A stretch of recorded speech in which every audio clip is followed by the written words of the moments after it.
Unit 7 read 1 મંકીસ પો. Unit 6નો read 2 બાકી છે એ હું નેક્સ્ટ લેક્ચરમાં તમને કરાવીશ. સોજર્નર ટ્રુથ. બરાબર, ચલો આપણે એમાં જોઈએ આગળ. હવે આપણે જોયું કે મો એન્ડ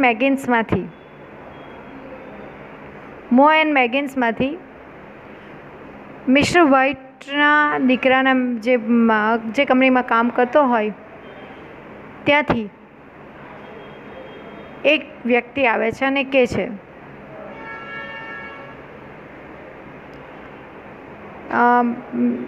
કે હું મો એન્ડ મેગિન્સમાંથી આવું છું. એટલે મિસિસ વ્હાઇટ એને પૂછે છે, anything happen to my son? શું મારા દીકરાને કંઈક થયું? What is it? શું થયું? ધ વિઝિટર લુક ડાઉન, એટલે પેલો આવનારો નીચે જોઈ જાય છે. બેડલી હર્ટ, ગંભીર રીતે ગવાયા. હી સેડ ક્વાઇટલી, એમણે ખૂબ ધીમેથી કહ્યું, ખૂબ શાંતિથી કહ્યું કે ખૂબ જ ઈજાગ્રસ્ત છે. But he is not in pain, પણ એને કોઈ દુખાવો નથી. Oh thank God for that. એટલે મિસિસ વ્હાઇટ કહે છે, હે ભગવાન, ખૂબ ખૂબ આભાર તમારો. But the sinister meaning of the visitor's assurance suddenly became clear to the old lady. પરંતુ પછી તરત જ ધ સિનિસ્ટર મિનિંગ ઓફ,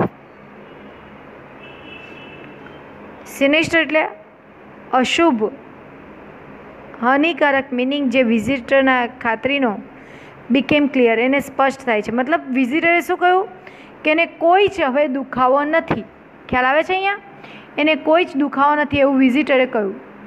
એટલે એની પાછળનો અશુભ ખ્યાલ આવી જાય કે મતલબ હવે એને કોઈ પીડા કે કશું અનુભવાતું નથી. એ પેલી લેડીને સમજાઈ ગયો. And she looked at him, એણે એના તરફ જોયું. His face was turned away, confirming hers worst fear. અને પેલાએ એનો ચહેરો ફેરવી નાખ્યો. કોણે? મો એન્ડ મેગિન્સમાંથી જે વ્યક્તિ આવ્યો એણે એનો મોં ફેરવી દીધું અને કન્ફર્મ, ખાતરી આપી કે એ લેડીની જે ડર હતો કે એનો દીકરો મૃત્યુ પામ્યો એ વાત સાચી છે. શી કોટ હર બ્રેથ, એના શ્વાસ થંભી ગયા. Put her trembling hand on her husband's, એણે એનો ધ્રુજતો હાથ એના પતિ ઉપર મૂક્યો. There was a long silence, શાંતિ સ્થપાઈ ગઈ. ધ સ્ટ્રેન્જર એક્સપ્રેસ ગ્રીફ, પેલા આવનાર વ્યક્તિએ પોતાનું દુઃખ વ્યક્ત કર્યું. And handed over an envelope, અને એક કવર આપ્યું. Containing amount of money as compensation, compensation એટલે વળતર. અને પેલા માણસે એક કવર આપ્યું, એમાં કેટલાક પૈસા હતા એક વળતર તરીકે. Mr White gazed with a look of horror at the visitor, એટલે મિસ્ટર વ્હાઇટે ડરના માર્યા વિઝિટર તરફ જોયું. His dry lips shaped words, અને એના મોંમાંથી શબ્દો નીકળ્યા. હાઉ મચ, કેટલા? 200 pounds, 200 pound was the answer, એ જવાબ હતો. પહેલાં એ જવાબ આપ્યો. મિસ્ટર વ્હાઇટે પૂછ્યું કેટલા, તો પેલા માણસે જવાબ આપ્યું 200 pound. અને આમ પણ મિસ્ટર વ્હાઇટે ખબર ને 200 pound જ માંગ્યા હતા. એટલે આ બતાવે છે કે જો તમે એની પાસેથી કંઈ માંગશો તો તમારું ખરાબ જ થશે. એ પેલા એ સર્જન્ટે એમને સમજાવ્યું હતું. Mr White found it very difficult to comprehend and became unconscious. Mr વ્હાઇટને એ સમજવું ખૂબ મુશ્કેલ લાગ્યું. કોમ્પ્રિહેન્ડ એટલે સમજવું. એન્ડ બીકેમ અનકોન્શિયસ, અને બેભાન થઈ ગયા.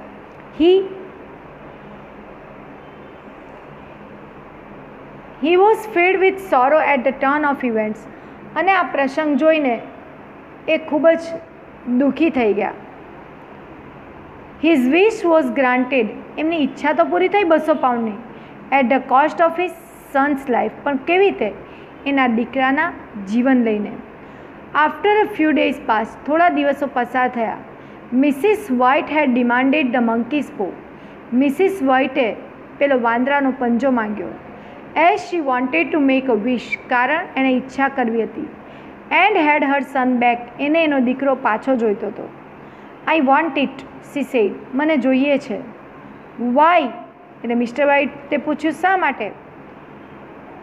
આઈ only just thought of it, એટલે મિસિસ વ્હાઇટ કહે છે બસ મને એનો વિચાર આવ્યો. શી સેડ હિસ્ટેરિકલી એટલે ચિંતાપૂર્વક, એ થોડું ચિંતાપૂર્વક અને ઉત્તેજના સાથે બોલી કે મને જોઈએ, મને વિચાર આવ્યો. ધ અધર ટુ વિશિસ, બાકીની બે ઈચ્છાઓ બાકી જ છે.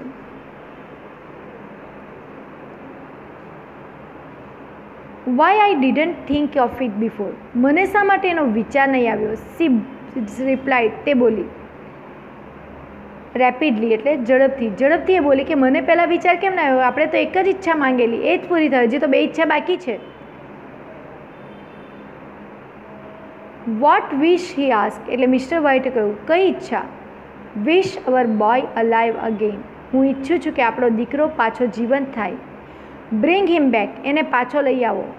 ક્રાઇડ ધ ઓલ્ડ વુમન, કોણ બોલ્યું, પેલી ગરડી સ્ત્રી. Mr. White explained that not only had Herbert been dead 10 days, mister વ્હાઇટે સમજાવ્યું કે હર્બર્ટ 10 દિવસ પહેલાં મૃત્યુ પામ્યો, but also his body had been decayed, એનું શરીર હવે એકદમ નાશ થઈ ગયું હશે. બિયોન્ડ રેકોગ્નિશન, હવે તો ઓળખાય પણ નહીં એવો થઈ ગયો હશે એમ કે, કારણ કે એને દફનાવી આવ્યા અને દફનાવીને 10 દિવસ થઈ ગયા એટલે એનું બોડી એકદમ કોવાઈ ગયું હશે. But his wife pulled him towards, પરંતુ એમની પત્નીએ એમને ધક્કો માર્યો.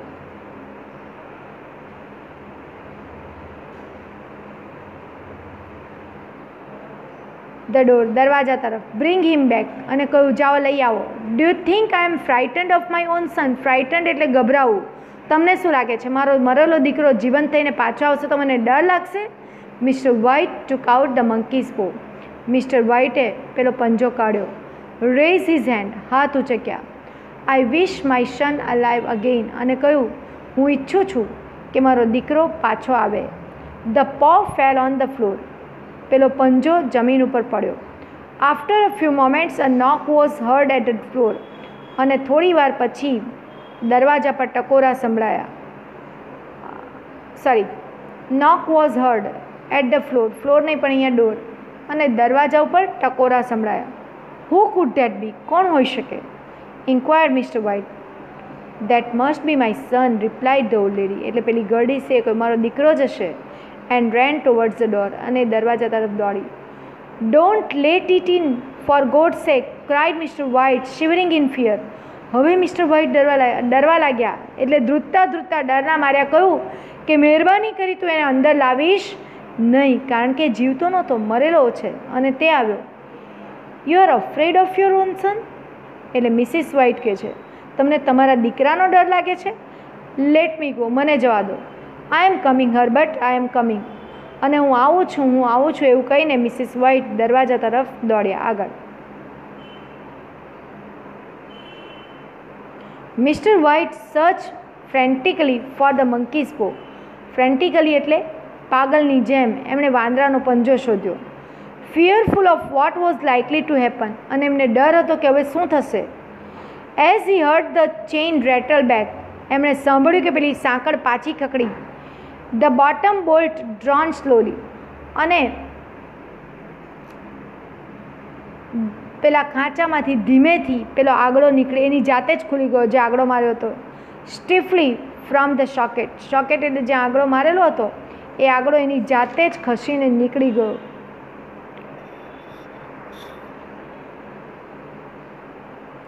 હી ફાઉન્ડ ધ પો એન્ડ મેડ હિઝ થર્ડ વિશ, એમણે પંજો શોધ્યો અને છેલ્લી વિશ કરી.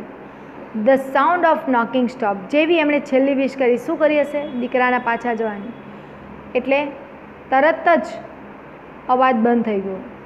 ધો its echo could be heard within the house, પણ એના ઇકો સંભળાતા હતા.